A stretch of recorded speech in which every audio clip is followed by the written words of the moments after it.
Ini dia series yang hampir keren.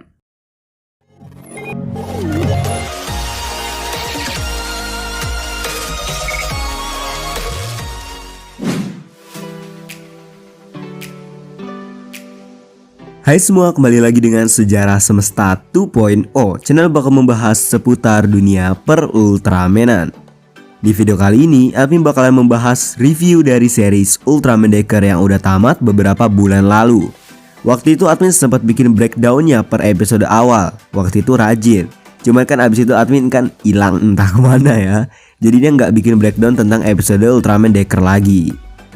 Tapi di balik layar admin tetap ngikutin dan nonton episode Ultraman Decker setiap minggunya di channel Suburaya pastinya.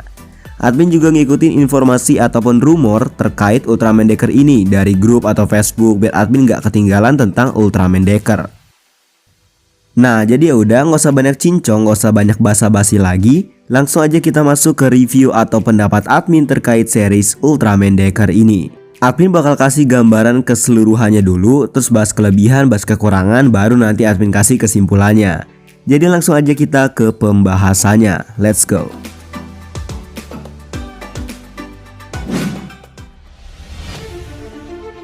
Ultraman Decker adalah series ke-32 dalam franchise Ultraman. Series ini dibuat oleh Suburaya Imagination sebagai perayaan anniversary dari Ultraman Dena yang ke-25 tahun. Series ini juga merupakan sequel dari cerita series Ultraman Trigger New Generation 3 yang merupakan bagian dari Project TDG Reiwa. Secara keseluruhan, series ini menceritakan petualangan anggota God Select, TPU dan para Ultraman yang hadir untuk melawan ancaman dari Spear yang menghalangi bumi. Di sini diceritakan kalau Spear sudah menginvasi bumi sehingga menghambat transportasi, komunikasi dan lain-lain. Jadi kerasa banget kalau di sini bumi sedang diambang kehancuran, makanya ini menjadi salah satu daya tarik kita untuk menonton serial ini. Apalagi Spear ini kan juga salah satu karakter yang belum maksimal di series Ultraman Dyna, dan pastinya kita berharap banget biar mereka dapat screen time lebih banyak di sini. Selain itu juga ada penjahat lain yaitu Asakage yang tadinya merupakan salah satu bagian dari TPU. Ini termasuk kejutan juga, walaupun emang banyak yang udah berteori tentang Asakage ini. Tapi tetap aja kehadiran Asakage ini membuat cerita lebih bisa dikembangkan lagi. Nah itu adalah gambaran admin tentang series Ultraman Decker ini. Sekarang admin bakal bahas beberapa kelebihan dan juga kekurangan yang terdapat dalam series Ultraman Decker. Beberapa kelebihan ini menurut pendapat admin aja ya. Kalau misalnya bagi kalian justru kekurangan ya selera masing-masing lah ya. Oke, kelebihan yang pertama adalah soal karakter. Penggambaran karakter di Ultraman Decker ini adalah versi upgrade dari penggambaran karakter di series Ultraman Trigger yang benar-benar mengecewakan banget saat itu. Semua karakter di series Ultraman Decker mendapatkan porsi dan juga ciri khasnya masing-masing. Berbeda jauh dengan Ultraman Trigger yang isinya cuma nyeritain Akito, Kengo sama Yuna doang. Selain trio itu mereka cuma NPC dan bot guys. Bahkan sekelas kapten tim aja nggak ngaruh di sana. Tapi semuanya udah diperbaikin di series Ultraman Decker ini, jauh banget dari sebelumnya. Admin suka sama pembagian porsi screen time tiap karakter. Main karakter dan side karakternya dapat porsi yang seimbang. Karena Ryumo dan Ichika udah pasti sebagai main karakter ternyata punya chemistry yang sangat baik. Trio mereka ini lebih hidup lah dibanding sama trio Kengo, Akito, Yuna. Begitu juga dengan side karakternya yaitu Kapten Muraoshi dan juga Sawa Kaizaki. Di series ini mereka berperan sangat penting untuk mengatur bawahan-bawahannya. Mereka juga punya screen time-nya masing-masing yang pas dan sesuai dengan porsi. Beda sama series Trigger, side karakternya cuman kayak hiasan cuy. Bahkan karakter-karakter lain seperti Grace dan Eagle punya peran yang baik di sini. Apalagi kalau kalian nonton sampai movie-nya, itu bakal kerasa banget pengembangan karakter yang luar biasa. Tapi berhubung kita cuman bahas series ya udah karakternya udah cukup baik banget di seriesnya. Terus watak tokohnya juga kelihatan banget pembagiannya. Kanata sebagai seorang main karakter yang sedang mencari tujuan mengapa ia harus bertempur. Ryumon yang paling dingin dan teliti dalam segala hal, serta memiliki kepribadian 180 derajat berbalik dari Kanata. Ichika juga penting sebagai penyeimbang antara Ryumon dan juga Kanata. Walaupun peran Ichika di sini menurut admin kurang begitu oke ya. Sebagai heroin di sini Ichika kurang begitu krusial guys. Ada beberapa momen harusnya pengembangan karakter Ichika dan Kanata bisa lebih baik, tapi malah kayak sepintas lalu doang gitu.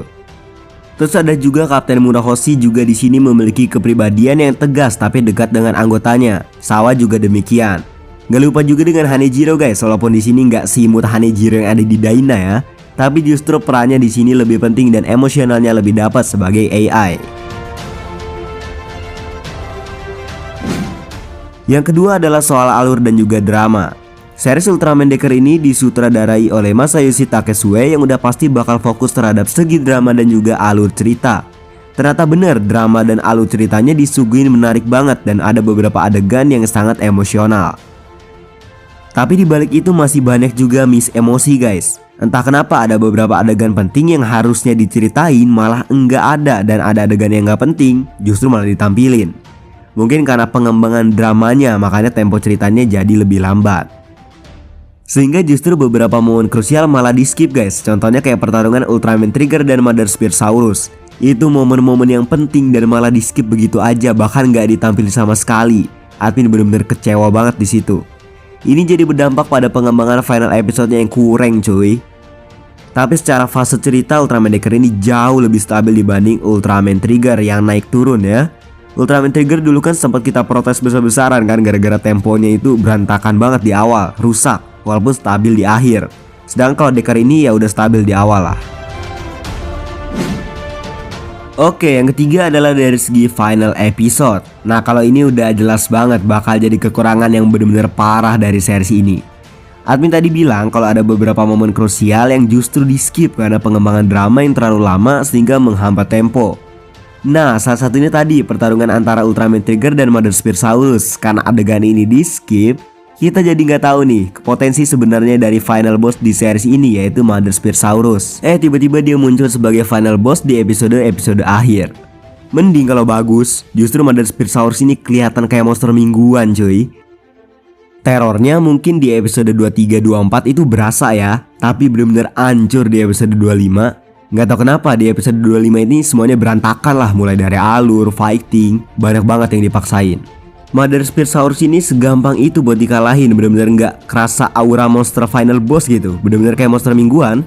Dan segi bentuk pun nggak mendukung, kecuali kalau emang ceritanya kayak gitu tapi bentuknya kayak Zogu, kayak Gatanozoa, itu oke lah. Ini kan wujudnya udah kecil, terornya nggak berasa, jadi ya wes lah.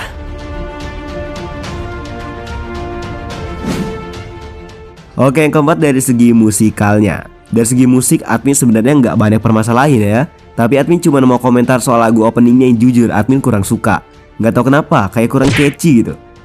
Admin jauh lebih suka openingnya Ultraman Trigger, tapi kalau buat endingnya dua-duanya bagus banget guys. Terus juga buat penempatan musiknya kadang ada yang kurang pas, tapi kadang ada juga yang bagus banget. Contohnya di episode 8 itu bagus banget menurut admin. Tapi justru di episode 25 sebagai final episode itu bener-bener rusak gara-gara ditaruhin lagu opening. Nggak tahu ya, nggak cocok sama sekali adegannya guys. Terus juga admin nggak nemuin backsound yang memorable di series ini, seperti Kimi Dakewo Mamoritai di series Daina. Itu bener-bener memorable banget sampai sekarang.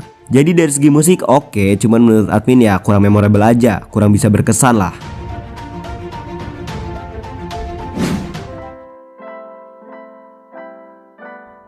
Nah, itu dia kelebihan dan kekurangan dari series Ultraman Decker ini menurut admin. Jadi kesimpulannya, series Ultraman Decker ini bagus banget buat kalian yang suka dengan alur cerita dan tempo lambat disertai dengan bumbu-bumbu drama. Karena series ini benar-benar nyantai guys. Tapi buat kalian yang nyari adegan-adegan kamera ekstrim, fighting scene ekstrim, series ini kurang cocok karena ada beberapa momen yang harusnya bisa keren tapi dibikin biasa aja. Apalagi comebacknya Ultraman legenda kayak Daina, itu fighting dan kameranya biasa banget ya. Jadi kalau dari admin penilainya ya 8,2 dari 10 lah. Bagus, cuman gak sebagus Ultraman Orb dan Ultraman Z. Mereka berdua masih terbaik sejauh ini di era terbaru ini.